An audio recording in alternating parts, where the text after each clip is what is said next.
We're going to talk about that this morning, and quite honestly, a conversation is opening up with some Republican senators about what we might be able to work on together.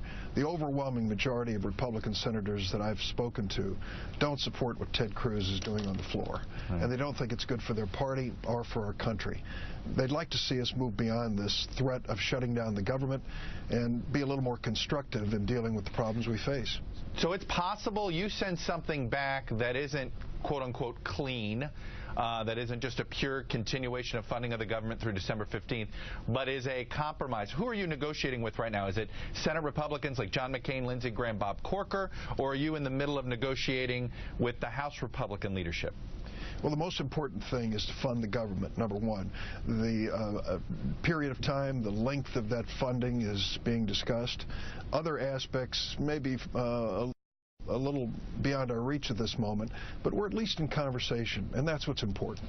If we can find a bipartisan approach in the Senate to send over to the House, it's the best way to move forward. So your goal is not to have this to be a partisan vote on your side. Your goal is to, if it means a quote-unquote sweetener of some sort to get some Republicans on board, you want to be able to send back to the House a budget funding bill that has the actual support of more than just all the Democrats, but maybe a dozen Republicans? Well, that's our goal, and of course, you know, Chuck, in the Senate, when you need 60 votes and we have 54 Democrats, right, moving this whole process forward requires some bipartisan cooperation. But I sense when I speak to some Republican senators, they're looking for a way out of this that sets a standard for the House. Do this in a bipartisan way. The various things that the House may send back to you that are sitting out there, this is just on the funding of government. One has to do with repealing the tax on medical devices. Where are you on that, and is that something that could get through the Senate? Would you be comfortable if that were included as part of the budget funding bill in this round of negotiations? Well, I joined a pretty substantial bipartisan majority that said we ought to address that issue. As I talked to the medical device manufacturers, there are some that are very large and some that aren't. They're all very important as far as I'm concerned. I'd like to see us, rather than repeal it, replace it with something that comes up with the revenue, but does it in a more thoughtful way. I voted for Obamacare. I believe in it. But I also believe that we ought to be honest enough to sit down and make changes where necessary. The issue of the debt ceiling. It is hard to find a senator that's been around a while that hasn't voted against it at some point or other, and the president is one of them. I believe you at different points. But I guess my question is this: what's wrong with negotiating over the debt ceiling? Well, I can tell you what's wrong with it. It is the most serious thing that we could take up that has a direct impact on the economy. If we call into question the credit rating of the United States of America, our interest rates as a nation go up and our economy suffers. That in and of itself, failure to extend the debt ceiling could cost us jobs in America at a time when we desperately need these jobs. I hear from corporate leaders, everyone across the board, don't be irresponsible. Extend the debt ceiling. Right. What do you say to those political folks and veterans who say, you know what, though, the history is the big deficit deals, the deals that get done on these budget fights, the debt ceiling usually is the impetus for negotiations? Well, I can tell you that we're running a great risk here. We're in economic recovery. We're creating jobs. And if we create a question as to whether or not the full faith and credit of the United States can be counted on, it's going to cost us dearly.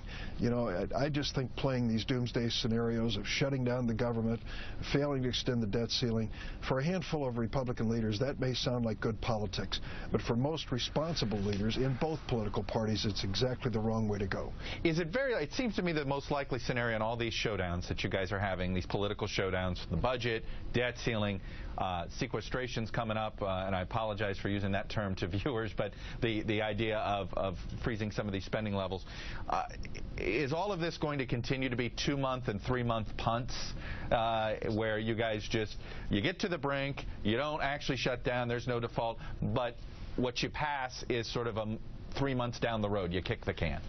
Chuck, I'm the chairman of the Defense Appropriations Subcommittee. We spent months crafting a bill that literally spends about 60% of the discretionary funds of the government in a wise fashion. We are saving money and keeping America safe and secure. A continuing resolution for 1 month, 2, 3, or or even a year is disastrous. We are going to be spending money on things we don't need instead of saving money. We won't be investing in the things that are absolutely essential. So the continuing resolution approach isn't a good investment of taxpayers' dollars, doesn't make our economy stronger or America any safer. I understand that, but is that the likely way that we continue to get out of these fights? Well, I think cooler heads are starting to prevail. We saw in the Appropriations Committee some strong bipartisan votes to start solving problems. You know, it used to be the Senate was the problem. I think the Senate has shown leadership on immigration, on the Farm Bill, on student loans. We put together the bipartisan coalitions that have sent these bills to the House. That's where they're languishing. Senator Durbin, there are no major candidates right now challenging the sitting Democratic governor, Pat Quinn, in your home state of Illinois, and yet you have declined to endorse him for re-election. Explain. Chuck, that's not accurate. Okay. This last Sunday, I was endorsed by the Democratic Party of Illinois for re-election. Pat Quinn is part of the slate. We are campaigning together. I didn't openly endorse when there was a primary contest because I've learned over time that as time passes, some primary candidates aren't there. Now my friend Bill Daley has stepped aside. At this point, I'm working with Pat Quinn as part of this slated effort to re-elect our team come next November. So if he does not get a primary challenge, you are endorsing him? Oh, of course. Are there still other candidates that you'd like to see run? Well, no, not at this point. I don't think there are any. Pat Quinn and I are on the slate together. We'll be working together. But I've said to him, and I'll say to you, we as Democrats in Illinois have to solve the pension challenge in our state. We have no excuses, and we've got to get this done if we expect re-election and a good outcome for the Democrats come next year. All right. Senator Dick Durbin, the #2 leader in the Democratic-controlled Senate. Thanks for coming on this morning. Thanks, Chuck.